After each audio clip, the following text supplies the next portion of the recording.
NEET परीक्षा के paper leak कांड ने पूरे देश को झकझोर कर रख दिया था। छात्रों का गुस्सा, सड़कों पर प्रदर्शन और सुप्रीम कोर्ट की तल्ख टिप्पणियों के बाद अब केंद्र सरकार पूरी तरह अलर्ट मोड पर है। दोबारा होने जा रही नीट परीक्षा से पहले देश के सभी परीक्षा केंद्रों पर अभूतपूर्व तैयारी देखी जा रही है। सुरक्षा का आलम यह है कि परीक्षा से ठीक पहले देशव्यापी मॉक ड्रिल की गई है। नीट परीक्षा को लेकर मचे देशव्यापी बवाल के बाद अब दोबारा परीक्षा के लिए केंद्र सरकार और प्रशासन ने पूरी ताकत झोंक दी है। नीट पेपर लीक के दाग को धोने के लिए केंद्र सरकार ने इस बार सुरक्षा का ऐसा चक्रव्यूह रचा है कि परिंदा भी पर नहीं मार पाएगा। परीक्षा की घड़ी से ठीक पहले देश भर के परीक्षा केंद्रों पर सन्नाटा नहीं बल्कि सुरक्षा का महा मॉक ड्रिल देखने को मिला। इस मॉक ड्रिल के साथ ही ट्रैफिक, बस और रेल की सेवाओं के लिए भी अधिकारी सतत नजर आए। देखिए, जनपद प्रयागराज में 47 केंद्रों पर नीट का एग्जाम होना है 21 तारीख को। इसकी तैयारी हम लोगों ने पूरी कर ली है। केंद्र जो व्यवस्थापक हैं और उनके हर केंद्र पे जो स्टैटिक और सेक्टर मजिस्ट्रेट लगे हैं उनके साथ बैठक हो गई है। पुलिस बल की पर्याप्त मात्रा में तैनाती की गई है, सबको सेंसिटाइज कर दिया गया है। मॉक ड्रिल इसका ड्राई रन कल होना है, वो भी कल सुबह हो जाएगा। हर केंद्र पर स्टूडेंट्स को कहीं कोई दिक्कत ना हो। लगभग 23,000 से ज़्यादा स्टूडेंट्स आ रहे हैं, तो उसकी व्यवस्थाएं भी सुनिश्चित करा दी गई हैं। सभी को संदेश देना चाहते हैं जो परीक्षार्थी हैं और आम नागरिक दोनों के लिए, खास करके जो धनकी हाजीपुर के तरफ से, जो टोल प्लाजा के तरफ से जो भी पिकअप हैं, टेम्पू, ई रिक्शा, बस हैं, धनकी से नीचे आने के लिए हम लोग डाइवर्जन प्लान बनाए, नीचे नहीं आएंगे। जिनको परीक्षा सेंटर के लिए है तो धनकी के पास आकर वहाँ से पैदल फिर परीक्षा सेंटर की ओर जाएंगे, बापू परीक्षा सेंटर। बाकी जो जिनको जाना है, टाउन में जाना है, तो बिस्कोमान से होकर कुम्हरार वाले जो पुल है उस पुल से फिर शहरी क्षेत्र में प्रवेश कर सकते हैं। सारे बस का जो रूट हम लोग कर दिए हैं 0 माइल होकर न्यू बाईपास के रास्ते से मीठापुर से होकर गांधी मैदान की ओर जाएंगे। इस रास्ता प्रतिबंधित रहेगा। Today we had a real-time rehearsal with all the route officers, the examination chief, the staff, the police.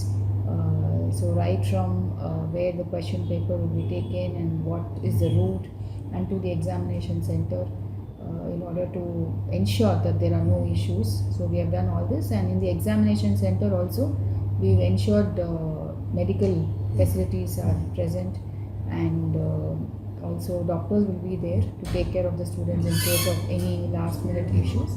So all the arrangements have been made. Students need not have to panic. So these are just arrangements to ensure that the examination is conducted in a smooth and a fair way. So they can just come and write the exam well. इसमें पूरी जो है इंतजामात कर लिए गए हैं। अलग अलग प्रकार की सुरक्षा है। पहली सुरक्षा है जो क्वेश्चन पेपर्स के ट्रांसपोर्टेशन को लेकर, उसमें आर्म्ड गार्ड और एस्कॉर्ट लगाई गई है। एग्जामिनेशन सेंटर्स में एंट्री के दौरान फ्रिस्किंग की, डबल लेयर्ड फ्रिस्किंग की व्यवस्था की गई है। जिन जिन लोगों की ड्यूटी लगाई गई है उनकी ट्रेनिंग करा दी गई है। एग्जामिनेशन सेंटर्स के अंदर स्ट्रॉन्ग रूम की प्रॉपर सुरक्षा की व्यवस्था की गई है। साथ ही साथ फ्लाइंग स्क्वाड्स लगाए गए हैं। इसके अलावा लोकल लेवल पर जहाँ जहाँ कोचिंग सेंटर्स हैं, पीजीज है, हॉस्टल है, वहाँ पर हम निगरानी रख रहे हैं। किसी भी तरीके की संदिग्ध गतिविधि, कोई संदिग्ध व्यक्ति अगर पाया जाता है तो उसके विरुद्ध हम कार्रवाई करेंगे। सोशल मीडिया पर भी निगरानी रखी जा रही है। तो पूरी तरीके से हम तैयार हैं, बिल्कुल शांतिपूर्वक एग्जाम कराएंगे। यहाँ से हरियाणा रोडवेज का लेटर आया हुआ है जो नीट 21 तारीख को पेपर है। 6 इसमें वो स्कूल हैं जिसमें 2 मार्ग हैं, एक यूनिवर्सिटी का, एक गोहाना रूट पे। हमने स्पेशल 2 बसें 11 बजे से बच्चों के लिए पेपर देश के उनको स्पेशल यहाँ से चलाएंगे और 5 बजे तक वो ऐसे ही चलती रहेंगी। तो हमारे पास 103 टोटल बसें हैं जो हमारे रूट पे सभी मार्ग पे सवारियों को ध्यान में रखते हुए सभी चलेंगी। जी, नीट का जैसे एग्ज़ाम है, तकरीबन 25,000 कैंडिडेट का हमको सूची मिला है कि भाई ये सब यहाँ आएंगे। तो इनके लिए हम अपना आरपीएफ और जीआरपी का जो हमारा स्टाफ है उनके लिए अतिरिक्त स्टाफ हम व्यवस्था कर रहे हैं कि स्टेशन पर जो है सुरक्षा जो है वह चाक चौबंद रहे। इसके अलावा हम जो मेडिकल टीम है उसको विशेष निर्देश दिया गया है कि वह भी स्टेशन पर मौजूद रहे। ज़िला प्रशासन के सहयोग से हम फायर ब्रिगेड और एम्बुलेंस का भी जो है वह व्यवस्था कर रहे हैं ताकि किसी प्रकार की अगर कोई मतलब घटना होती है तो तुरंत उसका इमरजेंसी रिस्पॉन्सवेयर रहे। नीट यूजी परीक्षा के री एग्जाम को लेकर सत्ता पक्ष के नेताओं ने आश्वासन दिया है कि इस बार सरकार की पूरी तैयारी है, सरकार पूरी मुस्तैदी के साथ काम कर रही है। अब ऐसा कुछ नहीं होगा, बच्चों को अपनी परीक्षा पर ध्यान देने की जरूरत है। हाँ, बिल्कुल शुभकामना है हम लोगों की। हम लोग सरकार के प्रयासों का अभिनंदन करते हैं, स्वागत करते हैं। मुझे नहीं लगता कि ऐसी घटनाओं की फिर पुनरावृत्ति होगी जिस तरह से सरकार काम कर रही है। व्यवस्था के लिए हमने बनाए हैं, मुख्यमंत्री जी खुद इनका मुआयना कर रही हैं। हम इसको बहुत गहराई के साथ इसमें जनता की मदद करना चाहते हैं। बहुत बहुत धन्यवाद। देखिए, जो भी इन परीक्षाओं को लेकर के सरकार ने एक दोषमुक्त प्रबंधन को लेकर जो तैयारियां की हैं, मॉक ड्रिल से काफ़ी हद तक सरकार आश्वस्त हो जाएगी कि कहीं कोई कोर कसर बाकी नहीं है और वो तमाम कदम उठाए गए हैं जिससे पेपर लीक, जो पर्चा लीक को लेकर के छात्रों के मन में अनिश्चितताएं हैं, वो बिल्कुल ही निर्मूल साबित हों।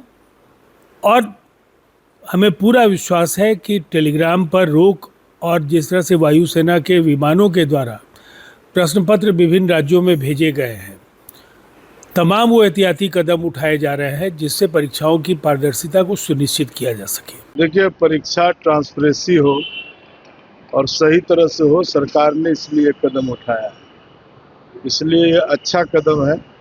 और परीक्षा साफ सुथरा हो, किसी प्रकार का कोई शिकायत ना हो, और इसको देखते हुए सरकार ने इनिशिएटिव लिया। नोएडा में भी नीट की दोबारा परीक्षा से पहले सुरक्षा इंतजामों का जायजा लेने के लिए सेक्टर 46 के भवानी शंकर इंटर कॉलेज में मॉक ड्रिल की गई। छत्तीसगढ़ के रायपुर में 21 जून को होने वाली परीक्षा से पहले शहर के नीट परीक्षा केंद्रों पर मॉक ड्रिल की गई, जिसमें 25 केंद्रों पर 9050 उम्मीदवार कड़ी एंट्री और टाइमिंग नियमों के तहत परीक्षा में शामिल होंगे। याद करिए, मुजफ्फरपुर से लेकर पटना और दिल्ली तक की वो तस्वीरें जिसने देश की सबसे बड़ी मेडिकल परीक्षा की साख पर सवाल खड़े कर दिए थे। पेपर लीक के उस काले इतिहास से सबक लेते हुए इस बार सरकार किसी भी कीमत पर कोई रिस्क लेने के मूड में नहीं है। नई गाइडलाइंस के तहत परीक्षा केंद्रों पर जैमर्स, बायोमेट्रिक वेरिफिकेशन और डिजिटल लॉकिंग सिस्टम को और कड़ा किया गया है। मॉक ड्रिल के जरिए यह जांचा गया कि क्या सुरक्षा की कड़ियां इतनी मजबूत हैं कि दोबारा कोई सॉल्वर गैंग उसमें सेंध ना लगा सके।